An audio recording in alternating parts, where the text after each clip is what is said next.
Nico, on vient de recevoir l'enquête sur plus de 13 000 coureurs, t'as eu le temps de la regarder? Non, pas encore. Il y a des infos intéressantes? Je pense que tu serais surpris de voir à quoi ressemble le coureur moyen. Tu veux jouer? Allez, j'ai un peu de temps. Très bien. On y va. 10 questions, du plus simple au plus difficile. À chaque bonne réponse, tu marques un point. J'aime bien gagner des points. Allez Nico, on commence cool. 3 petites questions très rapides juste pour s'échauffer et ensuite on va creuser. D'après toi, combien de coureurs courent depuis plus de 3 ans? 28%, 38%, 48% ou 58%? Mais j'ai l'impression que les coureurs ont tendance à persister de plus en plus dans leur pratique, donc je dirais 58%. Belle analyse, mais c'est 48%, qui était presque. 48%. On voit que là, il y avait l'équipe longévité et long terme qui a répondu présent.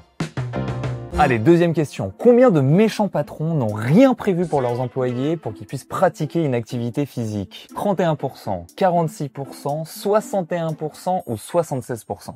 Ça c'est facile. Les patrons sont très méchants, donc c'est 76%. C'était 46%. Ah, mais la mise à dispo de la douche, c'était prise en compte? Ah oui, c'est aussi en partie pour ça. C'est d'ailleurs la chose la plus souvent mise en place avec 86% du temps. C'est sûr que pour les 27% là qui courent le midi, bah ça serait pas mal pour éviter d'empester les collègues toute l'après-midi.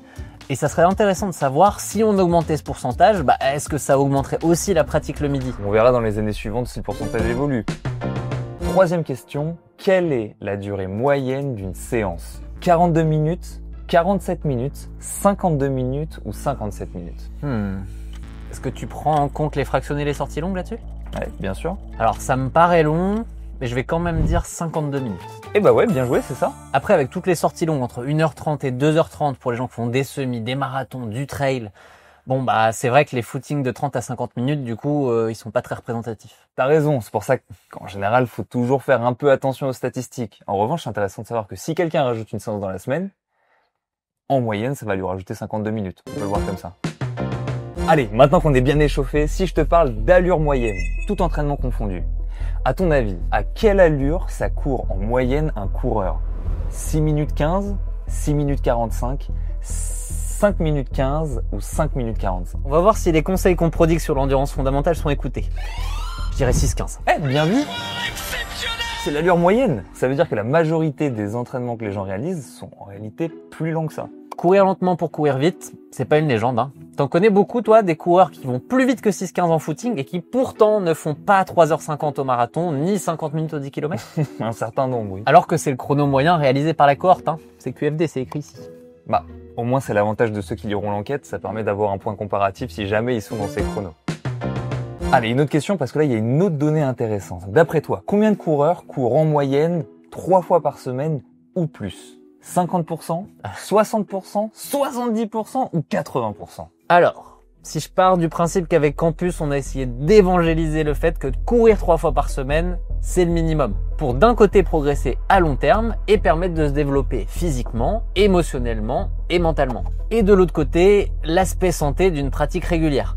Bon, après, j'ai un peu peur qu'on prêche dans le désert, donc je dirais 50%. Eh bien, tu nous sous-estimes, Nico. 80% déclarent courir 3 fois par semaine ou plus. 80%? Non, j'y crois pas là. C'est fou. Après, sur l'année, on voit ici qu'en moyenne, les gens font 10 séances par mois, ce qui revient à 2,3 séances par semaine. C'est pas impossible qu'il y ait une différence entre l'idéal auquel les gens aspirent et ce qu'ils font réellement. Voilà, on y arrive. Parce que là, je vois que les marathoniens, ils se retrouvent plutôt à 14-15 séances par mois. Comme quoi, la distance met un peu la pression, hein. Pas plus mal.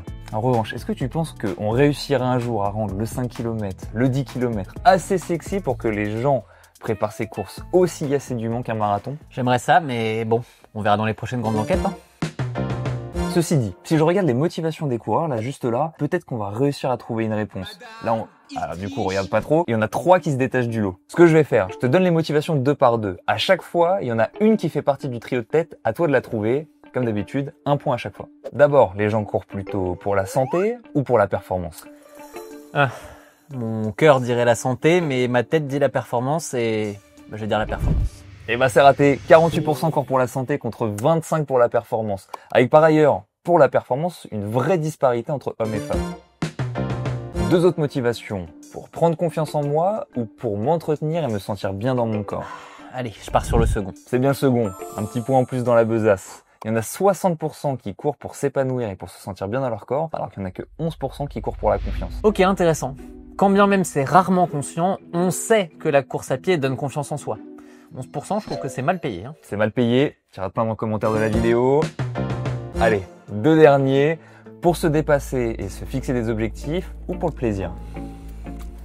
Je pense que c'est pour les défis. Il est inarrêtable celui-ci, hein. 62% pour le défi contre 30% pour le plaisir. Ça voudrait dire que la performance absolue et se comparer aux autres, on s'en moque. Mais qu'à côté, la compétition contre soi-même, ça motive les foules? Là, tu me fais plaisir. Si je résume, du coup, les 3 motivations les plus répandues, c'est 1. Pour s'entretenir et pour se sentir bien dans son corps, 2. Pour sa santé et 3. Pour se fixer des défis et se dépasser. Donc, si on veut rendre le 5 km et le 10 km un peu plus sexy, on sait où commencer à chercher. J'enchaîne, comme on a parlé santé, là on va parler renforcement musculaire. D'après toi, combien de coureurs disent intégrer au moins occasionnellement du renforcement dans leur semaine? 47%, 62%, 77% ou 92%? 92%. Et quand les poules auront des dents, hein. Allez, je dis 47% parce que c'est le plus bas de la liste. Bah c'est 77%. Mais c'est fou. Il y a 5 ans, quand on parlait de renfort, on avait l'impression d'être 2 extraterrestres. En même temps, c'est marqué juste là, ça a pris 7 points en un an, ça grimpe fort. Et ça fait presque un coureur sur 2 qui dit pratiquer toutes les semaines. Ils sont 64% à dire ne faire ni musculation, ni crossfit, ni fitness. Ça veut dire que le renforcement musculaire, spécifiquement pour augmenter les perfs et limiter les blessures, c'est une raison suffisante pour 77% des coureurs à s'y mettre. Ça a beau être les mêmes mouvements, pour eux, c'est ni de la musculation, ni du fitness, ni du crossfit, c'est du renfort pour la course à pied. J'espère que l'OMS nous dira merci plus tard. Allez, pour finir, est-ce que tu penses que les humains sont indissociables de la nature? C'est dans l'enquête, ça? Presque. C'est une lecture personnelle. D'après toi, combien de coureurs, quel pourcentage courent généralement en ville? 44%, 49%, 54% ou 59%? De base, j'aurais dit 59%, mais pour pas miser sur le pourcentage le plus haut, je vais sur 54%. Mais t'es hyper malin, bien joué, sauf que c'est 44%. Et du coup, c'est quoi le lien avec la nature? Eh bien, tu vas voir. Si on demande aux gens où est-ce qu'ils ont couru dans les derniers mois, le pourcentage de coureurs qui a couru en ville passe de 44 à 76%.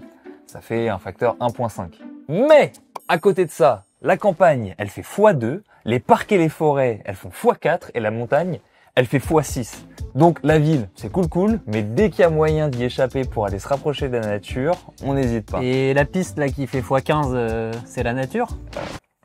Nico, le truc c'est que faire un fractionné pas sur piste, c'est un truc d'assassin. Je suis pas sûr que tu puisses comprendre, ça n'a rien à voir avec la nature. Bon, si on récapitule l'enquête, un coureur, en moyenne, ça court à moins de 10 km/h à l'entraînement, ça court 2,3 fois par semaine et ça pratique le renforcement au moins occasionnellement. De mon analyse, ça va chercher la nature dès que ça en a l'occasion et ça pratique avant tout pour se sentir bien, pour la santé et pour se lancer des défis. Bon, si mon compte est bon, ça nous fait 5 points mon Nico, ça fait la moyenne. Et toi alors, t'as eu combien de points? Dis-le nous en commentaire, va questionner ton entourage sur la course à pied et si tu veux tous les détails de l'enquête, on te l'a mis en description.